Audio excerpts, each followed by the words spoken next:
the NCAA Basketball Championship Selection Show.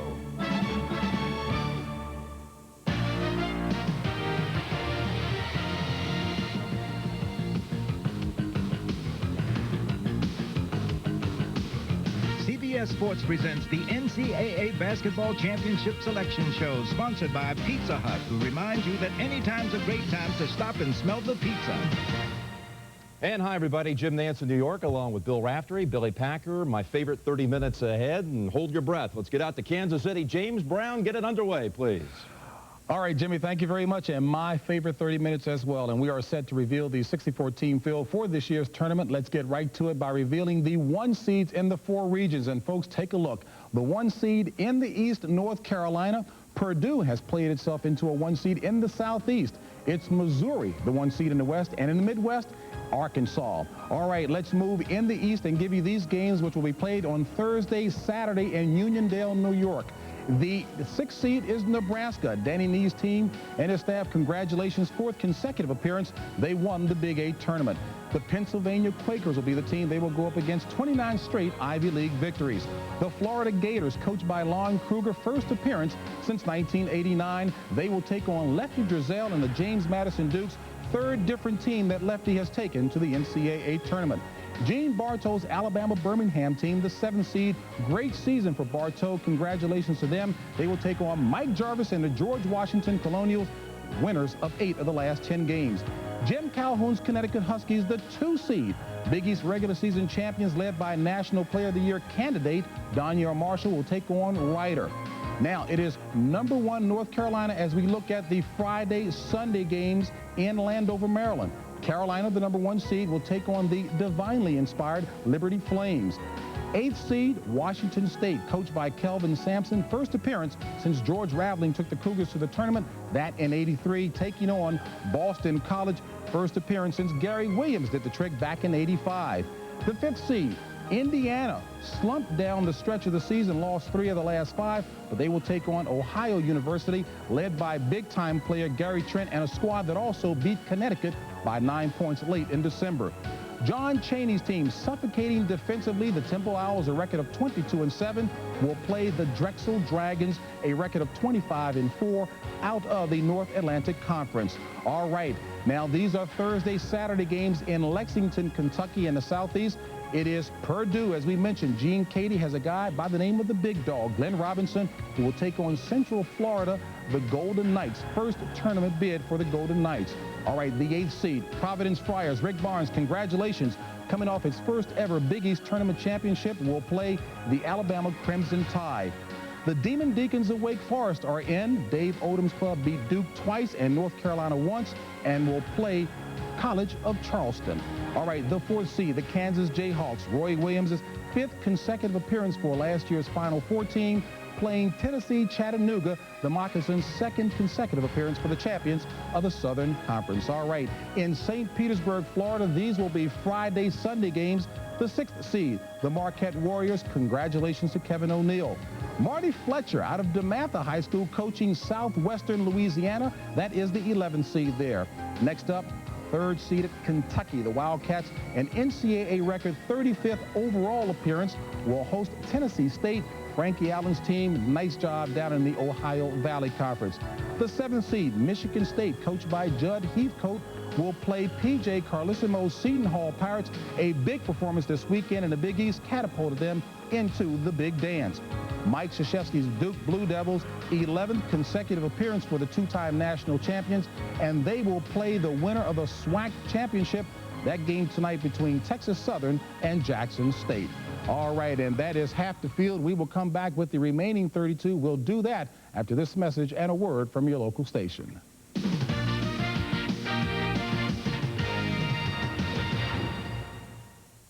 The new portion.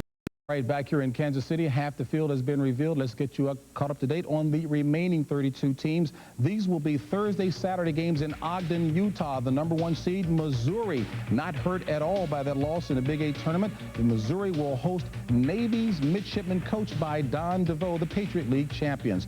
All right, Cincinnati is the 8th seed. Bob Huggins' team, tenacious defense, of course, their trademark, 3rd consecutive appearance. They will take on Wisconsin. Stu Jackson, coaching his team into the the NCAA, first appearance since 1947. The 5th seed is California, the Golden Bears. Got to the Sweet 16 last year. Coach Todd Bozeman hoping to go further. They will play Wisconsin Green Bay, a 26-6 record as champions of the Mid-Continent Conference. The 4th seed, Syracuse, Jim Boeheim, masterful coaching job as the Orangemen will take on Hawaii. First bid since 1972 for the champions of the WAC. All right, now we move to Friday, Sunday games in Sacramento, California. In the West, the 6th seed, Minnesota, just a 3rd appearance in the last 12 years for Minnesota. They will play Southern Illinois, the Salukis, 2nd consecutive bid for the champions of the Missouri Valley. Denny Crum's Louisville Cardinals, the 3rd seed, may be the best starting 5 in college basketball, will play host to Boise State, the Broncos coached by Bobby Dye. All right, the 7th seed, Virginia Cavaliers, Jeff Jones, nice job, big performance this weekend by his squad, good momentum heading into the tournament, will play New Mexico, the Lobos, coached by Dave Bliss. The number 2 seed, Arizona, coached by Lute Olson, of course, might have the best backcourt in the nation. They will play Loyola of Maryland. All right, now we move to Wichita, Kansas, and these will be Thursday, Saturday games in the Midwest. The 6th seed, Tom Pender's Texas Longhorns, 5th appearance in the last 6 years for Texas, will play Western Kentucky, 2nd consecutive appearance there. The 3rd seed, Michigan, coached by Steve Fisher, looking to improve on his already stellar 17-3 NCAA record, will play Pepperdine. The number 7 seed, St. Louis, will take on Maryland. Gary Williams' remarkable job of rebuilding that program with the Terrapins, the 10th seed. All right, the number 2 seed, yes, it is UMass. The number 2 seed there, John Calipari's squad won their 3rd consecutive Atlantic 10 title and will play Southwest Texas State, 1st appearance in the big dance for them. All right, now we move to Oklahoma City, Oklahoma. Friday, Sunday games. The number 1 seed, Arkansas, 7th consecutive appearance for Nolan Richardson and the Razorbacks, will play the MEAC champ. That game will be between North Carolina A&T and South Carolina State. The number 8 seed, Illinois, Lou Henson's 10th appearance in the last 12 years for the Fighting Illini, will take on John Thompson's Hoyas, played their way in after snapping a 14 consecutive year appearance in the NCAA tournament last year. The UCLA Bruins are the 5th seed, 6th consecutive appearance, and they will play Tulsa. Tubby Smith, nice job manning that squad there. Oklahoma State, 4th seed, a team to watch led by the ever-improving Bryant Reeves, will play New Mexico State, 5th consecutive time they're in the big dance. All right, so that is the field of 64. Let's take a look now. Of course, there are always some teams wishing they could be in the tournament. Here are some teams that we thought were on the bubble coming in.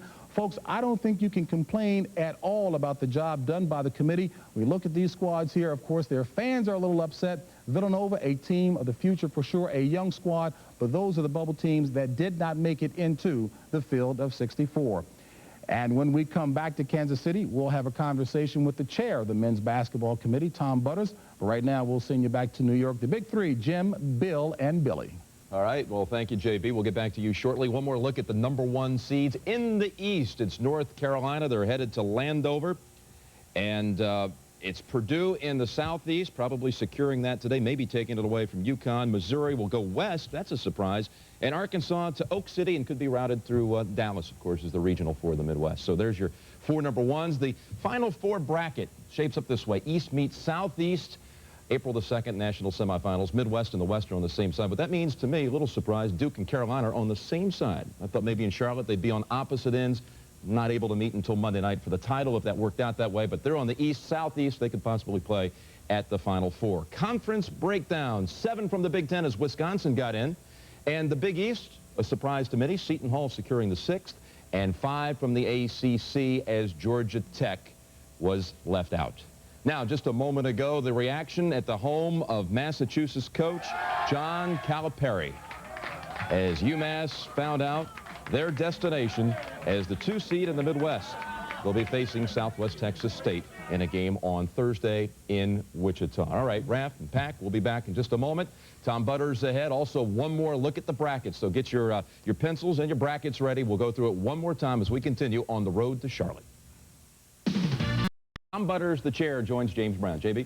All right, Jimmy, thank you very much. And it's clear that he's been saving this sport coat combination until today, this evening, as a matter of fact, Tom.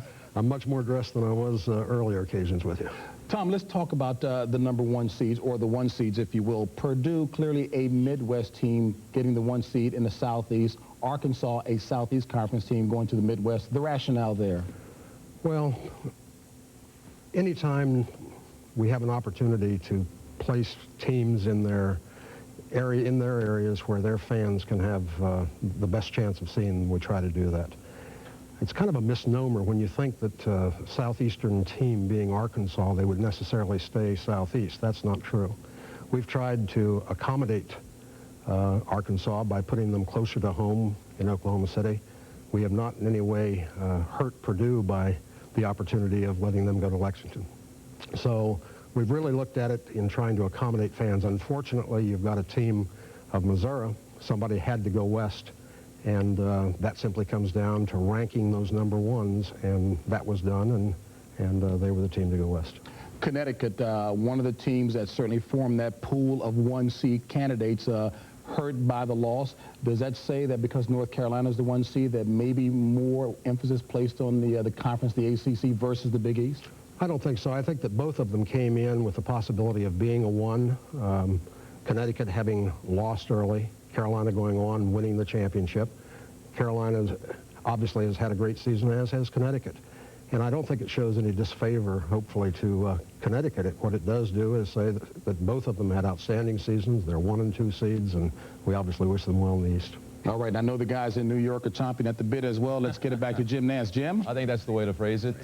Tom, Jim Nance in New York first.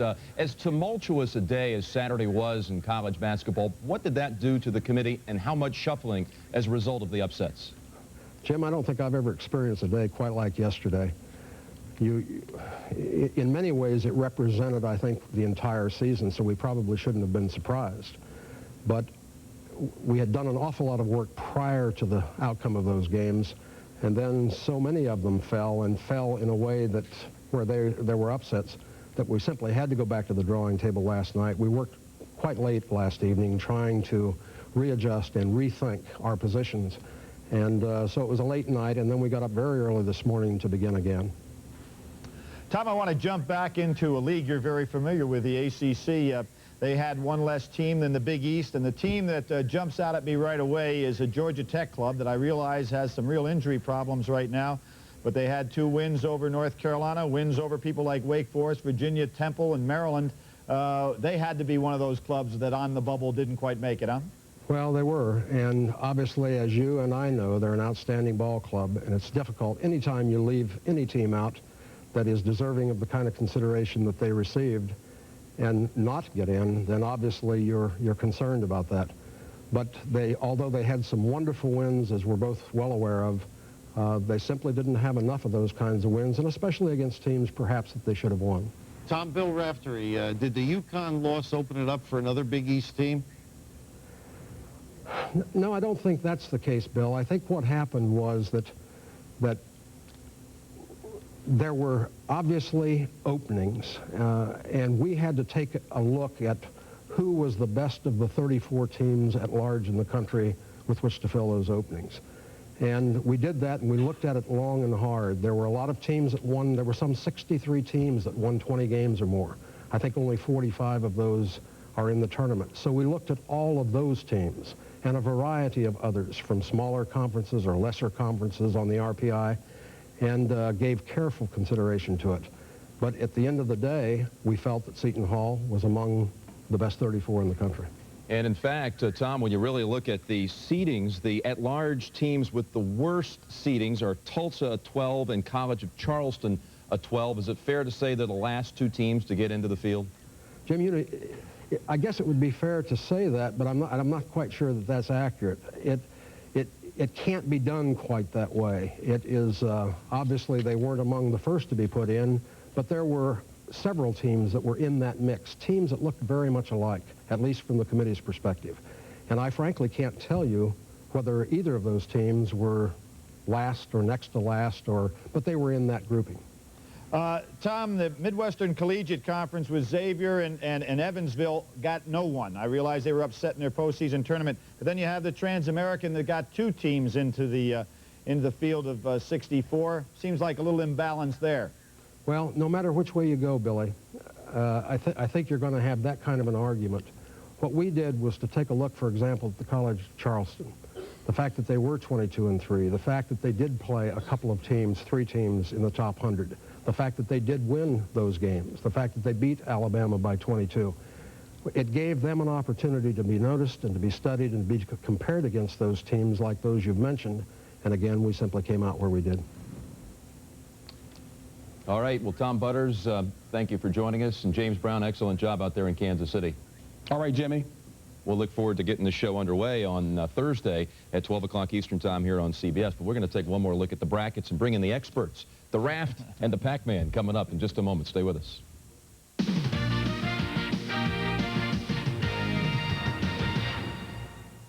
New York in the East, Nebraska and Penn are there. Also, George Washington got into this field. UConn slipped to a 2. Did that surprise you guys now that you've had a chance to look at it? Well, Billy, we talked about the postseason conference tournaments, and obviously I thought Connecticut was the #1 seed. I still think they're going to be a good enough team to be a 1 seed. And Penn, the Ivies are back. 83, Princeton, the last one to win in the tournament. Great backcourt. Fran Dunphy's done a great job with them. How about George Washington getting in? George Washington, it kind of surprised me. They were so far down in between that Temple and Mass, but the league got 3 teams, and they've got the power. They had some experience last year. Late. Yep. Very hot. The other first and second round side in the East is Landover, Maryland. The #1 team in the East is there. North Carolina, 8-9 games I've noticed are very strong. In fact, 3 Big East teams are in 8-9 games. Here's Boston College, and Indiana and Temple possibly down the line in the second round. Jimmy, I think the real story in that region is Indiana. I mean, Bob Knight goes in with an incredible amount of controversy. That team is either going to explode in this tournament or that team could have problems. And Temple Drexel, I mean, the city of brotherly love. That's going to be a tough team in the tournament because nobody knows how to play against that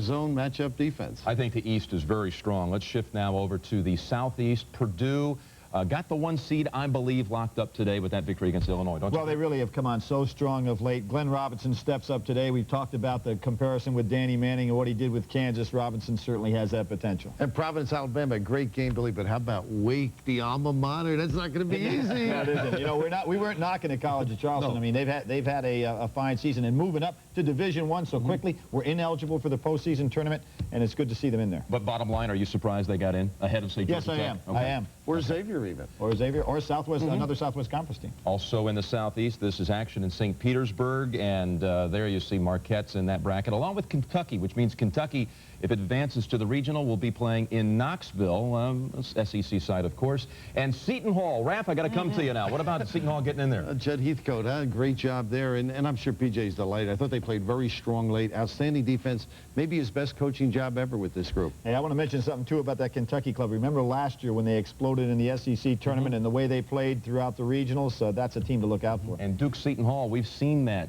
game in the tournament just a couple of years ago. And in Philly. Okay, let's move on now to the West. And out West, we're going to begin in Ogden, and this is action on Thursday and Saturday. All right, before we go through all the teams, Missouri being in the West, that really surprised me. It really does, too, particularly when you talk about losing in their conference tournament. I realize they had a great run in the regular season, but, you know, there doesn't seem to be a parallel between certain conference tournaments seem to have an effect, and others didn't seem to have any meaning at all, and of course, Missouri gets #1. Wisconsin got in there, Raph. Oh, Rashard Griffith, the injury, really why they tailed off at the end of the year, but Stu Jackson kept saying, we don't deserve it. They're in, and hopefully he'll be healthy. Wisconsin, Green Bay, California. It's going to be interesting to see those 2 different styles of play go against each other. Also in the West, this is action in Sacramento, and Sacramento has the side on Friday.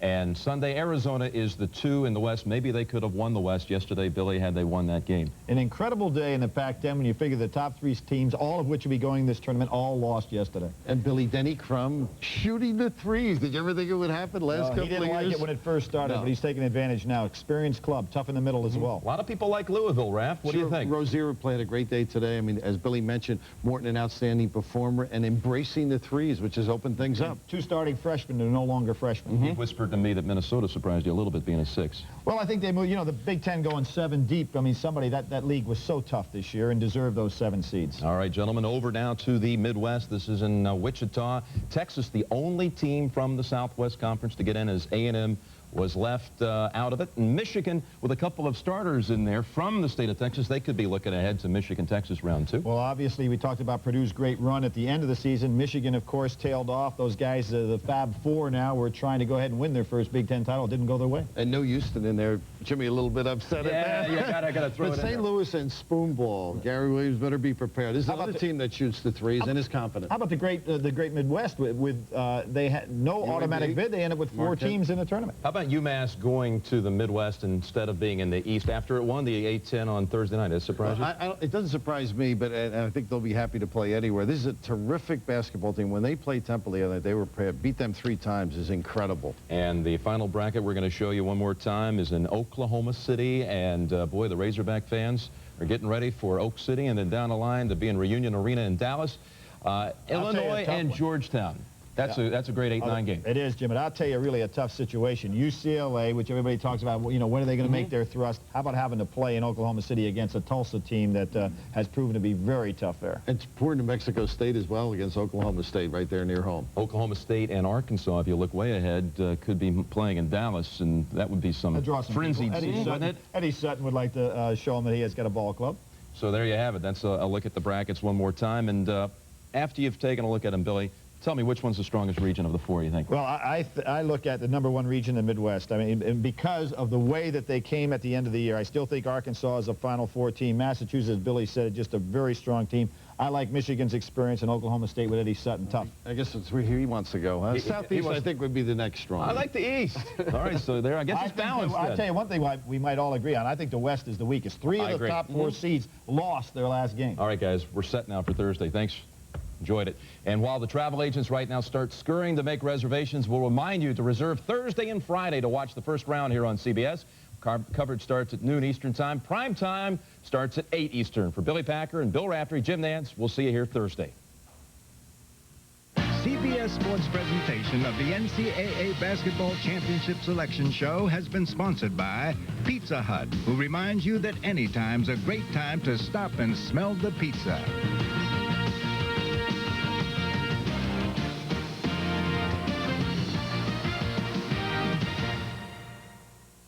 Well, it's that time of year again.